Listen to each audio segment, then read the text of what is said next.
இன்றைக்கு எங்களுக்கு பேஷண்ட்டாக வந்திருக்கிறது இவர் தான். Empowered mixer with power amp. இதில் என்ன இஷ்யூண்டா, முதல் லெஃப்ட் சேனல் வேலை செய்யாமல் போயிட்டு அதுக்கப்புறம் ரைட் சேனலை யூஸ் பண்ணியிருக்காங்க. அதுக்கப்புறம் ரைட் சேனலும் இப்போ வேலை செய்யாமல் போயிட்டு, அதுதான் இஷ்யூ. சரி, இப்போ கழட்டி பார்க்கலாம் உள்ள என்ன பிரச்சனை வெயிட் பண்ணிட்டு இருக்கேன்.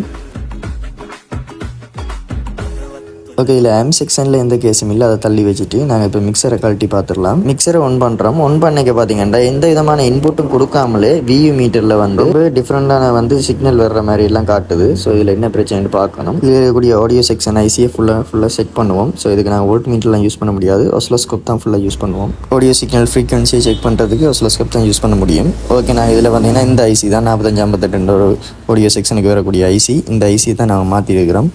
நாங்கள் இந்த வேறு இடத்துல இந்த ஐசி எடுத்து மாற்றிருக்கிறோம். இப்போ இந்த செக்ஷன் கிளியர் ஆகிட்டு ரைட் சேனல் ஓகே. இப்போ லெஃப்ட் சேனலுக்கும் ஒரு சின்ன டயோட் பிரச்சனையாக இருந்ததால், ரெசிஸ்டர் பிரச்சனையாக இருந்ததால் அதை சரி பண்ணிட்டேன். இப்போ அதுவும் நல்லா ஒர்க் பண்ண தொடங்கிட்டு ஓகே. இப்போ 2 சேனலும் நல்லா ஒர்க் பண்ணுது. இப்போ நாங்கள் இதை பூட்டிட்டு என்ன மாதிரி வருதுன்ட்டு பார்ப்போம் அவுட்புட்டில்.